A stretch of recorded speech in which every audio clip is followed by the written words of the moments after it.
What's up, everybody? Schuyler Callihan. It's a emergency episode here, an instant reaction one, I guess you could say, here on Between The Eers as West Virginia head coach Darian DeVries is officially a one and done. He has been announced as the new head coach at Indiana, and gotta say it's a little surprising that it happened so fast. I would say, but at the same time, these coaching searches they've got to move very quickly because if not, then you're gonna lose your guy to somebody else.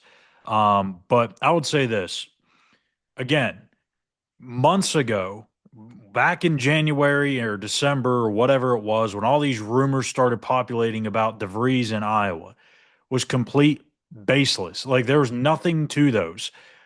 Once Iowa made the decision to move off of Fran McCaffrey, absolutely DeVries was going to be on their list and probably toward the top of that list because he is from Iowa. His brother did play football there in the 90s. It just made a lot of sense. But when you looked at the logistics of it, it just never felt like something that was going to come to fruition unless just Iowa had some money buried away somewhere that nobody really talked about. I always left it open for that to be a possibility, or just for the possibility that Darren says, "Hey, I'm going to take a pay cut and go to Iowa." Crazier things have happened, so I didn't want to completely rule it out of the possibilities. But the moment Indiana kind of really put their foot forward is when I kind of had a feeling that this was going to be over. And I think a lot of people in this industry kind of felt that same way. Fans probably felt the same way. Indiana's just a little different. It's a blue blood program. Obviously, they haven't had the same success that they did years ago under Bob Knight, but it's one of those programs where you know you have a lot of money, you know you have the support, you have a really good conference in the Big Ten, you can recruit there because even though the results haven't been there, they've still been able to recruit really high end talent over the years. It just takes the right coach to reignite that thing. And I think Darren DeVries, honestly, like, and it sucks for West Virginia fans. I feel for the Mountaineer fans that have to go through this and go through another coaching search. But for Indiana, it's a great hire. I think he's going to be the guy that gets them turned around. And for West Virginia, I think it's kind of a tough situation because you don't want to have to do this for essentially the fourth straight year or the third straight year. You go through the interim search, or you go through that little quick accelerated search late in the process. You stick to the interim, going with Josh Schuyler. Then last year you go with DeVries. This year it's a third time around. So they're going to have their fourth head coach in as many years. You don't want to have that. You want to have some sort of stability.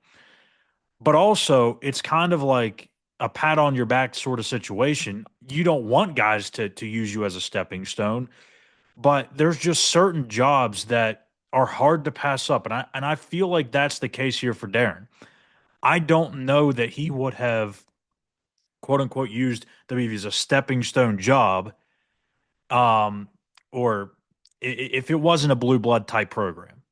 Right. It's not West Virginia's. He's not coming to West Virginia to eventually get the Iowa job. He's not coming to West Virginia to get another job that's considered maybe a lateral move or a slight step above. He was only going to move, in my opinion, for a big time job like Indiana, and that's just a hard job to pass up.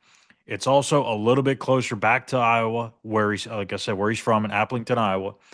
But if anything, it continues to show you Ren Baker gets it right. And at the end of the day, that's what you have to put your faith into because truth of the matter is it's done and over with. He's he's as good as gone. There's no coming back from it. The only thing that you can do is just hire another home run. And I feel like Ren Baker has proven in his short 2.5 years here that he can do that. He made the decision to hold on to Neil Brown. And at the time, it worked. The second that it looked like, it wasn't going to work and it was the wrong decision, he made that decision to move off of Neil Brown. He had a really thorough search for the football job, landed on Rich Rodriguez, brings a lot of excitement back into the program, a lot of NIL backing, makes a lot of sense.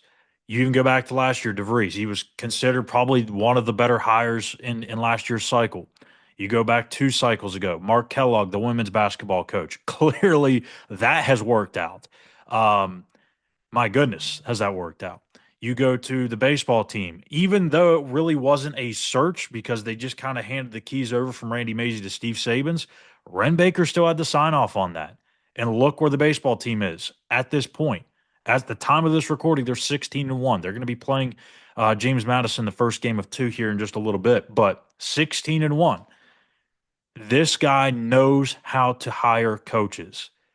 Now it's a matter of going out, finding somebody that can pick up where Darian DeVries left off and build on that momentum. Now, are you going to have a little bit of attrition? Yeah, that's probably going to happen. It was going to happen even if Darian DeVries stayed, probably not to the same levels, but you need to make sure you have the right guys in your program. So, what does this mean? For the guys on the roster, well, it means, well, the 30-day transfer portal window is already open. So the minute that Darren took the job, they are now free to enter the portal. Expect guys to do that. Jonathan Powell already announced his intentions. I would expect some others to do it as well, probably several.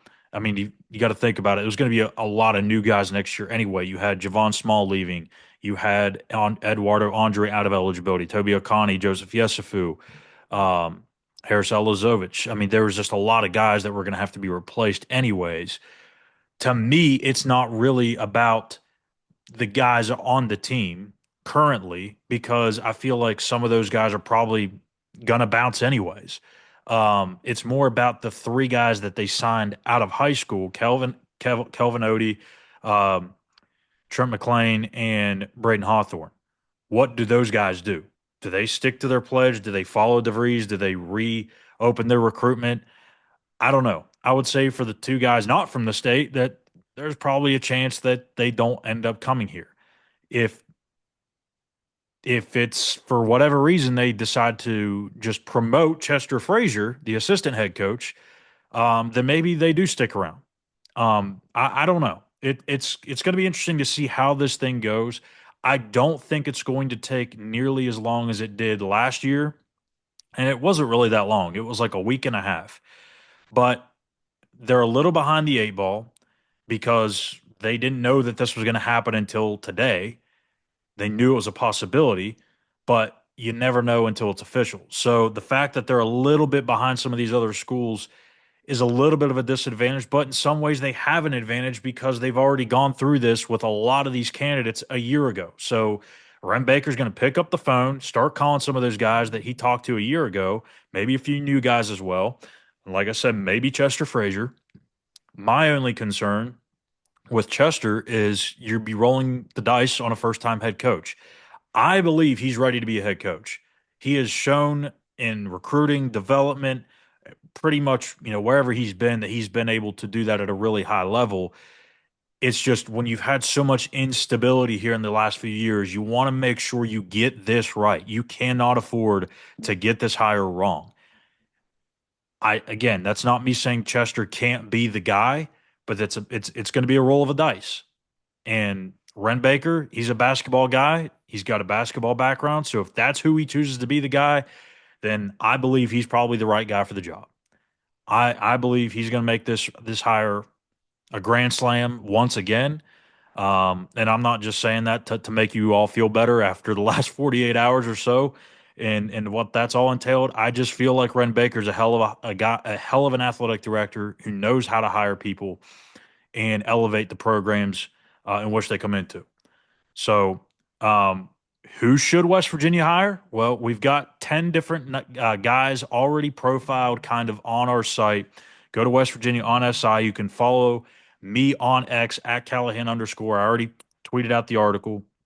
We've got 10 candidates and 1 wild card who could replace Darian DeVries. This is total speculation. This is just me throwing some names out there.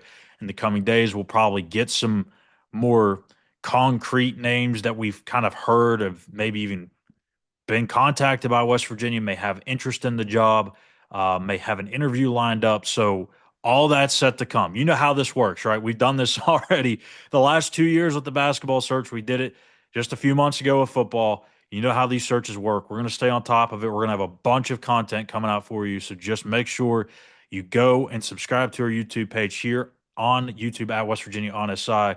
Follow us on X at SI_WVU. You can follow myself again at Callahan_, or have everything covered in every single corner of this coaching search. So thank you guys for watching. Let's have another fun coaching search.